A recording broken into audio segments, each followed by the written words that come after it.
अच्छा, मैं एक नॉर्मली पूछना चाहूंगा, यहाँ पे भी पंखा लगाया हुआ है, ये किस लिए लगाया हुआ है? आवाहन न जानमी न जानमी विसर्जनम पूजाम च जानमी छमेशम प्रवेशम मंत्रीनम क्रियाहीनम भक्तिनम सुरेश्वरा यज पूछते मैदव परिपूर्णम तथास्तु। जैसे मैं देख रहा हूँ पिंडी इतनी नीचे जा रखी है शिव जी की, तो ये क्या कारण है? हाँ जी। तो मुझे एक चीज और बताइए, जैसे बोला जाता है कि अगर माँ बाप के पैर छूते हैं तो पैर छूने का भी तरीका अलग होता है। हाँ जी। तो क्या क्या तरीका होता है, क्या सही? ये ना ऐसा होता है कि माँ का अगर पैर छू रहे हैं तो तरीका अलग होता है और बाप का पैर छू रहे हैं तो तरीका अलग होता है। तो इसलिए वहाँ का भी महत्व काफी है। अच्छा, हाँ। तो वहाँ पे थोड़ा सा वहाँ की हिस्ट्री बताना चाहेंगे आप? जिंदगी जब तक रहेगी फुर्सत ना होगी काम से, एक समय ऐसा निकालो प्रेम करो श्री राम। श्री राम से। जय श्री राम। जय श्री राम। आज हम ऐसे मंदिर के बारे में जानेंगे जो पांडवों ने बनाया है, जो कि काफी पुराना मंदिर है। तो जानते हैं पंडित जी से। पहले तो पंडित जी से पूछेंगे कि पहले तो बताइए, आप अपना परिचय बताइए। मैं चित्रकूट से। जी। आपकी पहली पढ़ाई कहाँ से है? मेरी पढ़ाई बनारस विश्वविद्यालय से। जी। तो आप इस मंदिर में कब से हैं? मैं 1.5 साल से यहाँ पुजारी के पद पे नियुक्त हूँ। अच्छा अच्छा, तो इस मंदिर की हिस्ट्री बताइए कुछ। यह मंदिर प्राचीन कालीन बहुत पुराना मंदिर है। पांडवों के काल का समय का प्राचीन मंदिर है। जी। इस मंदिर में पांडवों ने ही शिव जी की पूजा की थी। जी। वही पिंडी आज यहाँ चमत्कारिक के रूप में है। जी, थोड़ा सा दिखाना चाहेंगे? हाँ जी। जी आइए प्लीज। तो पहले तो मैं देख रहा हूँ माता का है, तो प्लीज पहले माता का ही बता दीजिए। ये माँ की बहुत प्राचीन ही माँ आदिशक्ति की तस्वीर है, मूर्ति है। जी। इसमें माँ ने अच्छे अच्छे बड़े बड़े कार्य होते हैं। मैया के जी। मैया की असीम अनुकंपा है यहाँ पर। जी। और यह माता की तस्वीर चमत्कारी है। तो कोई अपनी मन्नत लेके जी इस दरबार में आ गया तो उसकी मन्नत पूरी होती है। तो मुझे बताइए कि आइए प्लीज अंदर आ जाइए आप भी। तो पहले तो मुझे बताइए कि यहाँ पे कौन कौन सी माता हैं? माँ आदिशक्ति शेरा वाली शाकुंभरी माता के नाम से प्रसिद्ध हैं। जी। जो जो छोटी मूर्ति है ये माँ शाकुंभरी की हाँ जी छोटी प्रतिमा है जिसमें सिंदूर चढ़ता है। जी। और इस साइड में माँ सरस्वती की तस्वीर है। अच्छा माँ सरस्वती विराजमान है। अच्छा, मैं एक नॉर्मली पूछना चाहूंगा, यहाँ पे भी पंखा लगाया हुआ है, ये किस लिए लगाया हुआ है? ये जैसे हम अपने लिए सुविधाएं चाहते हैं, हाँ जी। उसी प्रकार गर्मी में माँ के लिए भी हवा के लिए ये पंखा लगाया गया है। अच्छा अच्छा, तो यहाँ पे मैं काली माता का देख। हाँ जी, यहाँ माँ आदिशक्ति का जी। और बाबा भैरवनाथ की। तो यहाँ पे गोला भी चढ़ता है? हाँ जी। जी, वो उसका क्या?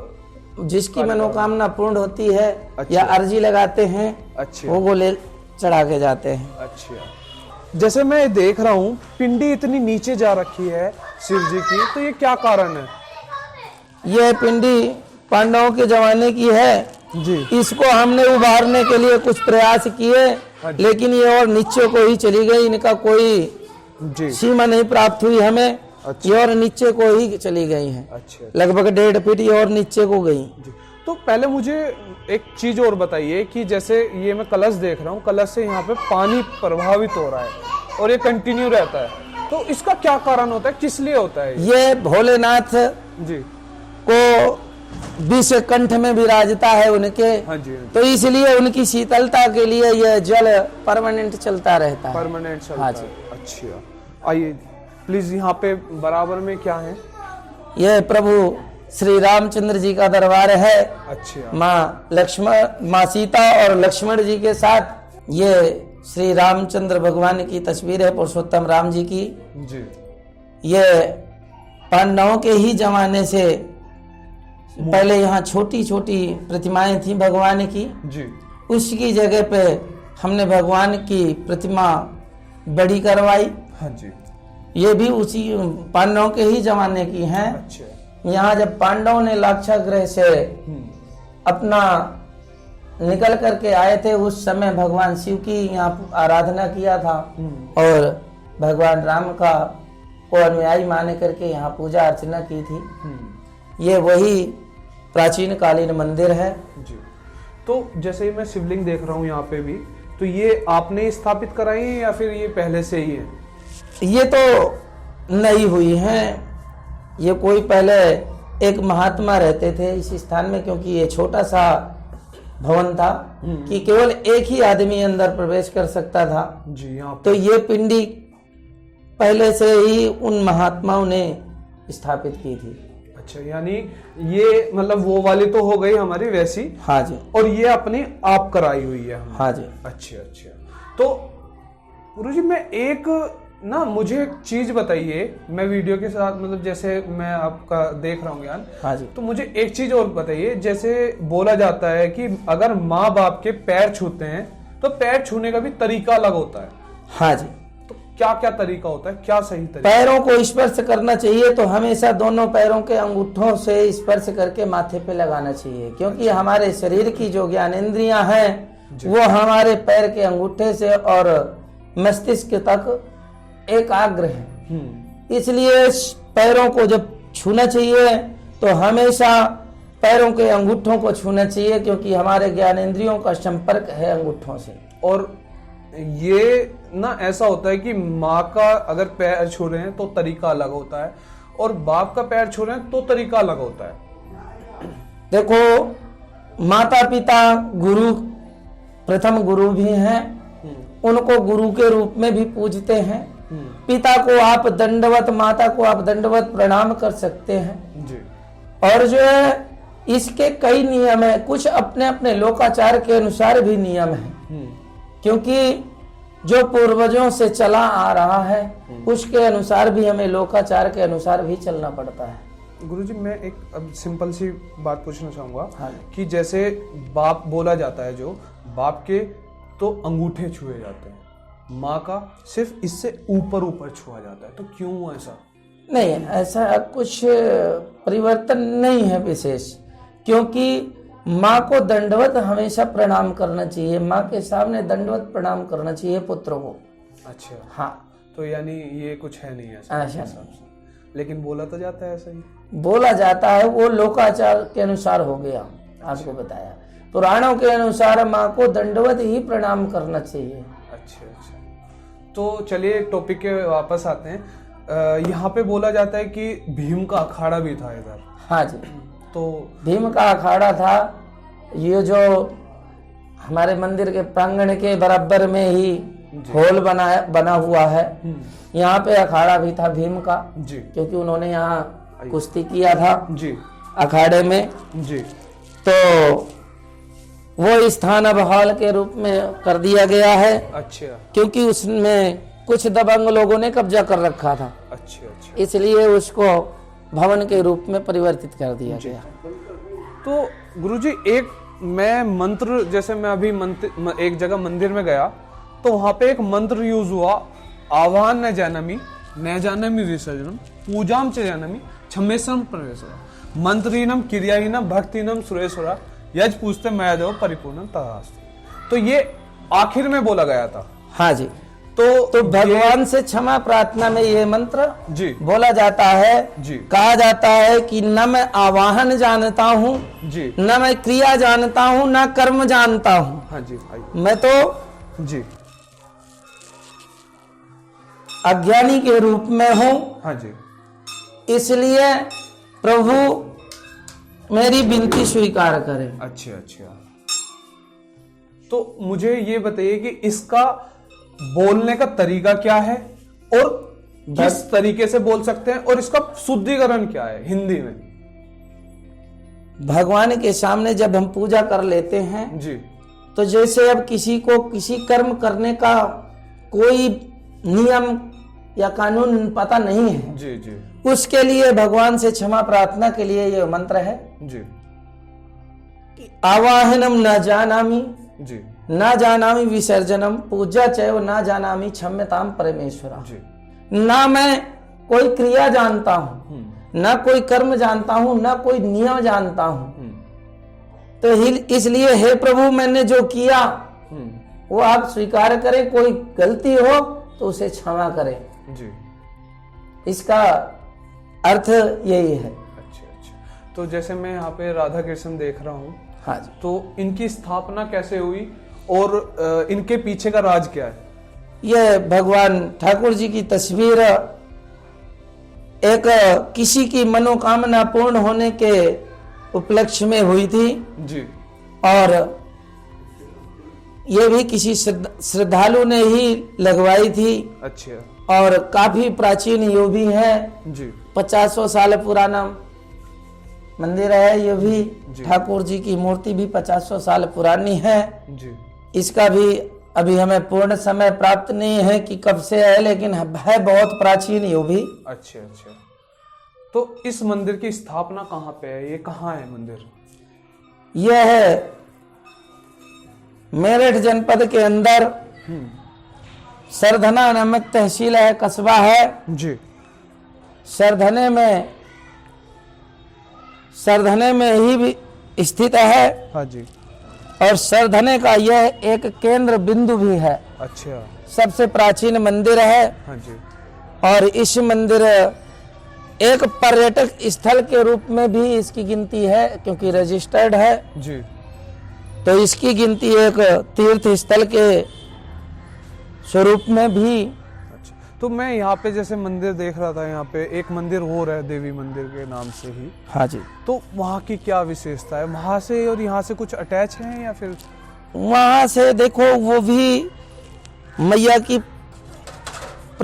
का प्रागट्य वहाँ अपने आप पृथ्वी से हुआ था। अच्छा। छोटी प्रतिमा निकली थी। अच्छा। तो इसलिए वहाँ का भी महत्व काफी है। अच्छा। हाँ। तो वहाँ पे थोड़ा सा वहाँ की हिस्ट्री बताना चाहेंगे आप? वहाँ तो देखो जो माता रानी का मंदिर है वो भी प्रसिद्ध है, क्योंकि मैया स्वयं वहाँ प्रकट हुई थी पृथ्वी से ही। कुछ लोगों ने खुदाई किया था, वैसे कुछ कार्य चल रहा था जी। तो मैया की ही प्रतिमा वहाँ निकली थी, वो वहीं स्थापित कर दी गई थी। अच्छा। तो वहाँ कुछ चमत्कार ऐसे हुए, लोगों की मनोकामनाएं पूर्ण हुई, जिसके कारण मैया का भव्य भवन तैयार हुआ और माता रानी के नाम से ही वह जगह प्रसिद्ध हो गई। तो गुरुजी मुझे दिखाइए कि ये भीम का अखाड़ा कहाँ था और क्या अभी भी है वहाँ पे? चलिए मैं आपको दिखाता हूँ। जी। अब फिलहाल अब वहाँ भवन के रूप में मंदिर प्रांगण का ही भवन है जी तैयार कर दिया गया है। जी। तो यहाँ पे अखाड़ा था? हाँ जी, जो भीम का अखाड़ा था। हाँ जी। ये जो भवन बना हुआ है बड़ा जी। विशाल भवन हॉल बना हुआ है। अच्छा। ये मंदिर प्रांगण में ही है। अच्छा। इसी में भीम का अखाड़ा था। लेकिन अभी तो यहाँ पे शादी वगैरह होती है। यहाँ तो शादी फंक्शन जैसे कोई करीब है जी। उससे कम खर्च सुविधाओं के लिए जी। ये हॉल तैयार कर दिया गया है कि एक धर्म स्थल भी है। अच्छा। और धर्म स्थल में कोई भी किसी भी गरीब का कार्य हो तो अति उत्तम। अच्छा। तो गुरुजी मुझे एक बात और बताइए, पांडव आए थे तो पांडव का मंदिर बनना चाहिए था यहाँ पे, यहाँ माता का मेन क्यों है? आइए। ऐसा है, पांडवों के जमाने पांडव आकर के यहाँ जी शिव जी की मूर्ति की पूजा किया था, शिव जी की जी। इसलिए वही शिवलिंग शिव जी स्थापित हैं। अच्छा। जिसकी उन्होंने पूजा किया था। हाँ जी। तो उसीलिए पांडव के नाम से ही ये महादेव के नाम से ही मंदिर प्रसिद्ध है। अच्छा। प्राचीन महादेव मंदिर अच्छा के नाम से ही प्रसिद्ध है। जी। तो जैसे मैं यहाँ पे शनिदेव का मंदिर देख रहा हूँ। हाँ जी। तो यहाँ पे भी ये भी पहले से ही है या फिर अभी? ये तो बाद में विराजमान कराए गए। जी। ये वृक्ष हमारा जो वासुदेव भगवान का वृक्ष है। हाँ जी। यह बहुत पुराना है। अच्छा। ये बहुत पुराना है। पीपल का पेड़ है। हाँ, वासुदेव भगवान का ये वृक्ष काफी पुराना है। तो गुरुजी मुझे बताइए कि पहले तो शनिदेव जो हैं इनका पूजा करने का क्या तरीका है और ये इतने रुष्ट क्यों हो जाते हैं ऐसे, पीछे का इनका कारण बताइए थोड़ा। शनिदेव थोड़ी से पहले से ही उत्कृष्ट प्रवृत्ति के थे। जी। क्योंकि इनको इनके पिता ने अपने पुत्र के रूप में स्वीकार नहीं किया था। जी। तो इन्होंने पिता से रुष्ट होकर के, अलग होकर के इन्होंने जो है कठोर तपस्याएं की, अपार शक्तियां प्राप्त किया। हाँ जी। तो जो है कुछ लोग इनके विपरीत भी गए, इसलिए ये क्रोध, जैसे एक क्रोध प्रवृत्ति, गुस्से वाली प्रवृत्ति, ऐसे प्रवृत्ति के थे, जी बहुत जल्दी इनको क्रोध आ जाता है। जी अगर कोई त्रुटि हो गई, गलती हो गई, जी तो ये नाराज हो जाते थे। जी। तो और इनको आशीर्वाद भी प्राप्त था जी। कि जिसकी तरफ ये कुदृष्टि डाल देंगे हाँ जी, उसको सजा मिलनी ही मिलनी है। बिल्कुल। वो तो एक हनुमान जी की हाँ जी सेवा करने पर ये बहुत खुश होते हैं। जी जो हनुमान जी की सेवा करता है जी उनके ऊपर इनकी कुदृष्टि कभी नहीं पड़ती। जी। इसके पीछे का कारण ये है कि लंका में, हाँ जी, इसमें जो हनुमान जी की पूजा से ये प्रसन्न होते हैं। हाँ जी। तो लंका में 9 ग्रहों को रावण ने कुंडली में बंधित कर रखा था, बंद कर रखा था। जब हनुमान जी ने इनको मुक्त कराया बंधन से, तो इन्होंने उन हनुमान जी से वचन मांगने के लिए कहा। तो हनुमान जी ने वचन तो और विशेष कुछ नहीं मांगा, लेकिन इन्होंने अपनी तरफ से वचन दिया कि जो मेरे वार के दिन आपकी पूजा अर्चना करेगा उसके ऊपर मेरी कभी कुदृष्टि नहीं डालूंगा, जी। मेरा प्रभाव कुछ नहीं होगा उसके ऊपर। तो गुरुजी अपना कोई शुभ विचार बताइए। शुभ विचार तो ये है कि हमें अपने अच्छे कर्मों के ही बल पर चलना चाहिए। हम जैसे कर्म करेंगे हमें वैसा ही फल मिलता है। बिल्कुल। तो हम भी लास्ट में बोलना चाहेंगे, जिंदगी जब तक रहेगी फुर्सत ना होगी काम से, एक समय ऐसा निकालो, प्रेम करो श्री राम। श्री राम से जय श्री राम। जय श्री राम।